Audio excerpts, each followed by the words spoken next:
¿Qué tal amigos? Les habla Rafael Montesinos, nuevamente aquí con ustedes para compartir algunas respuestas, algunas preguntas que nuestros amigos nos han formulado vía Messenger. La primera pregunta que tenemos para el programa de hoy tiene que ver con adoración. Me preguntan, ¿el Hijo de Dios, Cristo, se debe adorar o no se debe adorar? ¿Qué dice la Biblia al respecto? Entonces me citan la palabra proskenú y me dicen, pero es que la palabra proskenú también significa rendir homenaje, significa postrarse, no necesariamente adorar. Entonces me citan la versión del Nuevo Mundo, donde en unas partes la traducen como adorar y en otras partes como rendir homenaje. Le dije a esta persona en el pequeño diálogo que tuvimos que es interesante que en esa versión de la Biblia, cada vez que la palabra proskenúo se aplica al Padre, la traducen como adorar. Y cuando se aplica al Hijo, la traducen como rendir homenaje. Me parece que ahí hay un problemita, pero no voy a bregar con esa palabra en el día de hoy. Me parece que hay una evidencia mucho más sólida que esa. En el libro de Daniel, capítulo 7, hay una visión de 4 grandes bestias diferentes la una de la otra que suben. Entonces, estas bestias representan 4 reinos. Y no voy a entrar en el estudio de las bestias, eso lo tenemos para un próximo programa, donde analizaremos el tema de las 4 bestias con detenimiento una por una, el cuerno pequeño y la obra del cuerno pequeño. Aquí me interesa una parte de esta visión del capítulo 7 de Daniel.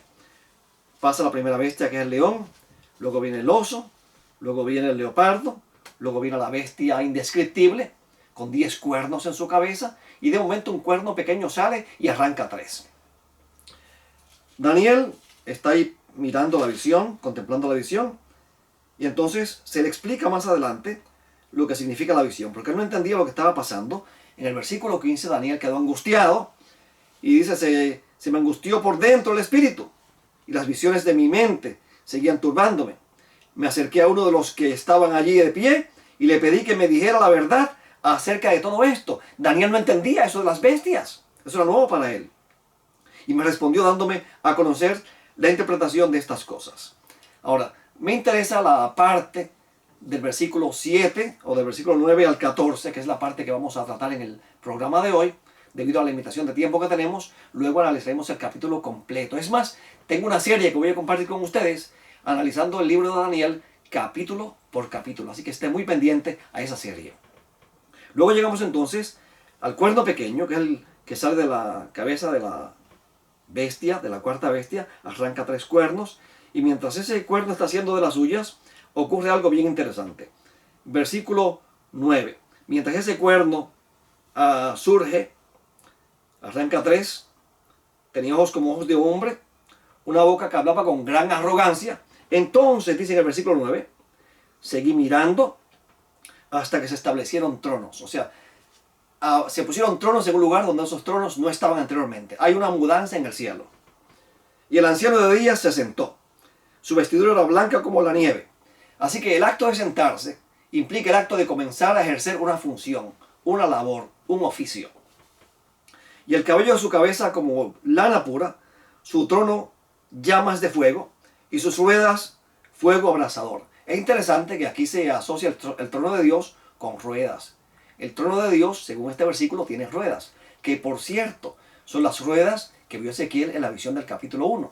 Las ruedas del trono de Dios. Pues el trono de Dios en Ezequiel capítulo 1 venía bajando del norte, de lo alto, del cielo. Ezequiel lo ve desde la tierra y lo primero que ve son las 4 ruedas que giraban. Entonces, esas ruedas que vio Ezequiel no eran platillos voladores. Eran las mismas ruedas que vio Daniel en Daniel capítulo 7 y versículo 9. Las ruedas del trono de Dios. Porque en Ezequiel capítulo 1, aquello que descendía no era otra cosa que el trono de Dios que descendió del cielo para ir hacia Jerusalén, específicamente al templo, a ejecutar un juicio contra el pueblo. Pero nos limitamos ahora aquí a Daniel capítulo 7, versículo 10 ahora. Un río de fuego corría saliendo de delante de él. Miles de millares le servían y miriadas de miriadas estaban en pie delante de él. El tribunal se sentó. En el texto arameo dice el juez. Se sentó y se abrieron los libros. Recuerda que Daniel capítulo 2, versículo 4, a Daniel 7:28 fue escrito en arameo. Así que esta visión del capítulo 7 fue escrita en arameo, no en hebreo. Así que de momento son puestos tronos en un lugar donde no estaban. se enfatiza que el trono de Dios tiene ruedas. Entonces, de momento llega el anciano de días, en el versículo 11, y se sentó. Al anciano de días se le llama juez. Anciano de días porque es eterno, porque es sabio. Versículo 11. Entonces yo seguí mirando a causa del ruido de las palabras arrogantes que el cuerno decía. Seguí mirando hasta que se mataron a la bestia, destrozaron su cuerpo y lo echaron a las llamas del fuego. Y las demás bestias se les quitó el dominio, pero les fue concedida una prolongación de la vida por un tiempo determinado. Versículo 13. Seguí mirando las visiones nocturnas, y aquí con las nubes del cielo venía uno como un hijo de hombre, que se dirigió al anciano de días y fue presentado delante de él. Mira qué visión tan interesante. Primero, son puestos tronos, en un lugar donde no estaban. Hay una mudanza. Luego entra el anciano de días. Luego se le llama juez. Se sienta el juez. Los libros se abren. El tribunal va a comenzar su sesión. De momento pasa algo más. Se acerca entonces ahora el Hijo del Hombre. Y se acerca ante el anciano de días y se acercó ante él. Fue presentado delante de él. Versículo 14. ¿Para qué fue el Hijo del Hombre ante el anciano de días en ese momento? En ese momento que se asocia con un juicio. ¿A qué fue el Hijo del Hombre ante el anciano de días? ¿Qué fue a buscar allí? ¿Qué oficio iba a comenzar? Porque dice el juez se sentó. ¿Qué oficio iba a comenzar? ¿Qué iba a comenzar allí? Durante la ejecución de la obra del cuerno pequeño en la tierra. Y Daniel está espantado mirando lo que ese cuerno pequeño hacía. Ese anticristo hacía. Y mientras en el cielo pasaba esto. Así que entonces, dice en el versículo 14, ¿qué fue lo que pasó con el Hijo del Hombre cuando se acercó ante el anciano de días? Y le fue dado dominio, gloria y reino, para que todos los pueblos, naciones y lenguas le sirvieran. Su dominio es un dominio eterno, que nunca pasará, y su reino uno que no será destruido. Aquí hay dos cosas que quiero resaltar en este momento. Le fue dado dominio, gloria y reino. Fíjese que Cristo, el Hijo del Hombre, va ante el anciano de días y se le entrega el dominio, se le entrega gloria y se le entrega reino. Es interesante que en 1 Corintios, capítulo 15, versículos 23 al 28, se habla de Cristo reinando hasta que ponga a sus enemigos por estrado de sus pies. Fíjese que este reino que se menciona aquí es el reino de la gracia. Es el reino de Cristo. Durante el reino de la gracia, Cristo reina solo. El Padre no está reinando. Él está a la espera, a la expectativa, hasta que Cristo, durante su reinado de gracia, ponga a sus enemigos por estrado de sus pies. Luego entonces le sujetará el reino de gracia al Padre, y entonces comenzará el reino de gloria y se establecerá el trono de Dios y del Cordero, que se menciona en Apocalipsis, capítulo 22 y versículo 3. Pero de eso hablaremos en un próximo programa, porque me siento tentado a desviarme del tema y tocar varios puntos, pero entonces estaríamos aquí horas y horas y horas hablando. Eso lo haremos en unos próximos programas con mucho detenimiento y analizando los versículos uno por uno. Me llama la atención aquí esta expresión. Para que todos los pueblos, naciones y lenguas le sirvieran. Le sirvieran. Se exige a todas las naciones, tribus y lenguas que le sirvan al Hijo del Hombre, a Jesús. Esta expresión, servir, sirvieran, pelaj, es una palabra aramea que significa venerar, significa adorar, significa rendir culto sagrado. En Daniel capítulo 3, por ejemplo, vamos a buscarlo aquí rapidito, el rey Nabucodonosor erige una estatua de oro. Porque en el capítulo 2 Daniel tuvo una visión de una estatua de diferentes metales, oro, plata, bronce, hierro y barro cocido. Y Daniel, en su interpretación, le dijo al rey, esos diferentes metales representan reinos que irán en rápida sucesión uno tras el otro en la historia. A Nabucodonosor no le gustó mucho ese sueño y mandó hacer una estatua de oro de pies a cabeza, como quien dice, aquí mando yo en toda la historia. Aquí mandaré yo y nadie me va a suceder a mí. Nadie va a tomar mi lugar. Ese es prácticamente el mensaje. Pero entonces, esa estatua de oro tenía un objetivo específicamente, según dice aquí en el capítulo 3 del libro de Daniel. se pidió que esa estatua, una vez que Edgardo tocara la trompeta con fuerza, o que proclamara con fuerza, mira lo que él ordenó con fuerza y con poder. Daniel 3:4.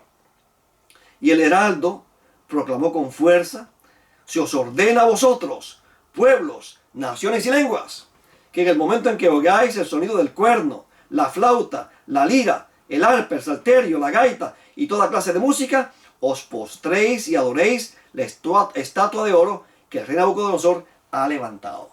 Se mencionan 6 instrumentos musicales. La estatua medía 60 codos de alto por 6 de ancho, múltiplos de 6. 6 instrumentos. Es que el número 6 era el número sagrado de Babilonia, pero de eso hablaremos en un próximo programa, porque aquí en Daniel está el 666 escondido y resucitará en Apocalipsis capítulo 13, tema para un próximo programa, así que esté pendiente, que esto se pone bueno. Luego entonces, en el versículo 14, porque estos muchachos, Sadrach, Mesach y Abednego, se negaron a postrarse y adorar la estatua, y Nabucodonosor fue informado. Y en el versículo 14, Nabucodonosor les llama. Habló Nabucodonosor y les dijo: ¿es verdad, Sadrach, Mesach y Abednego, que no servís a mis dioses, ni adoráis la estatua de oro que he levantado? ¿Que no servís a mis dioses? En otras palabras, ¿es verdad, Sadrach, Mesach y Abednego, que ustedes no están adorando la estatua que yo erigí? Pelaj es la palabra que se usa aquí. La misma palabra aramea que se usa en Daniel 7:14, cuando el anciano de días ordena a todas naciones, tribus, lenguas y pueblos que le sirvan, que le rindan culto sagrado, Pelaj, al Hijo del Hombre. No es solamente proscuneo en griego, ¿saben? Esto está contundente, una evidencia sólida. Entonces Nabucodonosor le dice: ¿es verdad que ustedes no sirven a mis dioses, ni adoráis la estatua de oro que he levantado? Luego en el versículo 18, 17-18, ciertamente nuestro Dios, le dijeron estos muchachos a Nabucodonosor, ciertamente nuestro Dios a quien servimos puede librarnos del horno de fuego ardiente, y de tu mano, oh rey, nos libertará. Pelaj otra vez. 18. Pero si no lo hace, has de saber, oh Dios, oh rey, que no serviremos, Pelaj, a tus dioses, ni adoraremos la estatua de oro que has levantado. Estos 3 jóvenes hebreos rehusaron rendirle culto a la estatua que el rey Nabucodonosor construyó. Así que, ¿por qué cito Daniel capítulo 3 y cito estos episodios? Porque la palabra Pelaj significa rendir culto sagrado, servir, venerar. Se asocia con el culto a Dios o a las imágenes o los dioses falsos. Es un culto de adoración. Falso o verdadero, pero es un culto de adoración. Ahora, en el Salmo capítulo 2 encontramos otro elemento interesante. Pero antes de movernos a Salmos capítulo 2, quiero resumir brevemente lo que dice el capítulo 7 y el capítulo 3 de Daniel, porque quiero que se lo entiendan a cabalidad. Llega el Hijo del Hombre ante el anciano de días, y el anciano de días ordena que le sirvan, Pelaj en arameo, que le rindan culto sagrado, que le sirvan. En el capítulo 3 esa palabra Pelaj se asocia con el culto sagrado que Nabucodonosor esperaba que estos jóvenes hebreos y el pueblo en general le rindiera a esa imagen que él construyó, a esa imagen de oro. Ahora, aquí en Salmo capítulo 3, y no voy a entrar todavía en el equivalente de las palabras que usa la Septuaginta en griego, eso lo haremos en un próximo programa, porque no tenemos tiempo para hacer tanto análisis. En Salmo capítulo 2, que es un salmo mesiánico, dice por ejemplo el versículo 2, se levantarán los reyes de la tierra y los gobernantes traman unidos contra el Señor y contra su ungido.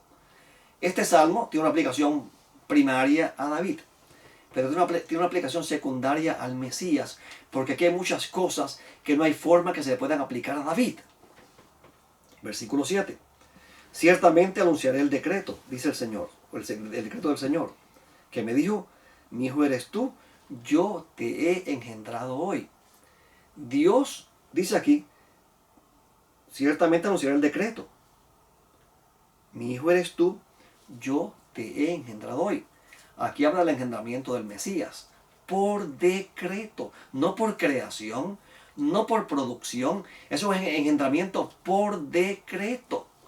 Por engendramiento virginal cuando fue hecho carne, según el libro de Mateo capítulo 1 versículo 18. Y según Lucas 1:35. ¿Ok? Que quede claro eso. Y según Romanos 1:4, Cristo fue declarado Hijo de Dios con poder mediante su resurrección de entre los muertos. Pero vamos aquí otra vez. Vamos al versículo 10. Ahora pues, oh reyes, mostrad discernimiento, recibid amonestación, oh jueces de la tierra, adorad al Señor con reverencia y alegraos con temblor. Luego dice, honrad al Hijo. En el texto hebreo no dice honrad, dice besad al Hijo, para que no se enoje y perezcáis en el camino, pues puede inflamarse de repente su ira. Cuán bienaventurados son todos los que en Él se refugian. Mire qué interesante. Aquí voy a hacer un estudio de esta palabrita besar. ¿Qué significa besar en términos cúlticos en el Antiguo Testamento? En el libro de Primeras Reyes, capítulo 19 y versículo 18, voy a leerlo aquí rapidito, voy a leer varios versículos que son impresionantes. Dice, pero dejaré 7,000 en Israel, todas las rodillas que los han doblado ante Baal, y su boca que no lo ha besado. Besar a Baal significa rendir culto a Baal. Besar un ídolo significa adorar o rendir culto sagrado a un ídolo. En Oseas capítulo 13 y versículo 2 encontramos otro pasaje revelador. Oseas se encuentra aquí después de Daniel. Vamos a buscarlo aquí rapidito. Oseas capítulo 13 y versículo 2. Me gusta leerlos de la Biblia, no citarlos de memoria, porque voy y me equivoco, como me ha pasado varias veces, que digo un versículo y después tengo que poner una nota de pie de rata abajo. Entonces dice aquí, y ahora continúan pecando, se hacen imágenes fundidas, ídolos con su plata, conforme a su pericia, todo ello obra de artífices. De ellos dicen que los hombres que sacrifican besen los becerros. Besar esos becerros, esos ídolos, implica rendir culto de adoración. La palabra hebrea es nashak, besar, que significa adorar, servir a estos ídolos. Y es interesante que el Padre dice, besen a mi Hijo, dice el salmista, para que no se enoje ¿quién? El Padre, y perezcáis en el camino, pues puede inflamarse de repente su ira. Cuán bienaventurados son todos los que en Él se refugian. Así que en el Antiguo Testamento encontramos que el Hijo, la figura del Hijo existe. El Hijo preexistente, el Verbo preexistente. Segundo, encontramos que este Hijo es adorado. No rendirle un homenaje como si fuera un campeón de boxeo. Es adorado. Se le rinde culto sagrado. Y por último, en el libro de Apocalipsis, capítulo 5, donde hay una visión de la entronización de Jesús, mira lo que dice aquí, del versículo 13 en adelante. Y vamos ya redondeando porque el tiempo prácticamente se nos terminó.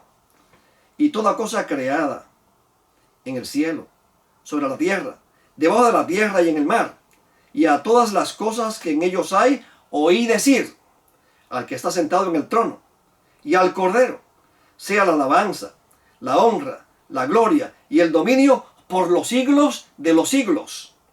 Y los 4 seres vivientes decían amén. Y los ancianos se postraron y adoraron. ¿A quién adoraron? Al que está sentado en el trono y al Cordero.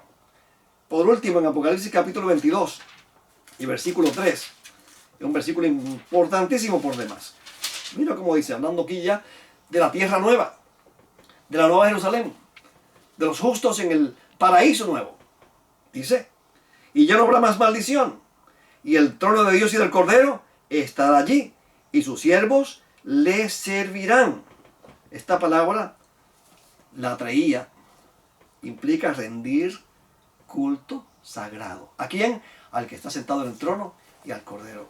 Aquellas personas que dicen que a Cristo no se adora, distan mucho estas personas de lo que dicen las Escrituras. Las Escrituras claramente afirman que al Hijo se adora de la misma forma que se adora al Padre, y así lo hacen los seres celestiales. Te invito a que lo hagas así, tú también. Que el Señor te bendiga y hasta el próximo programa.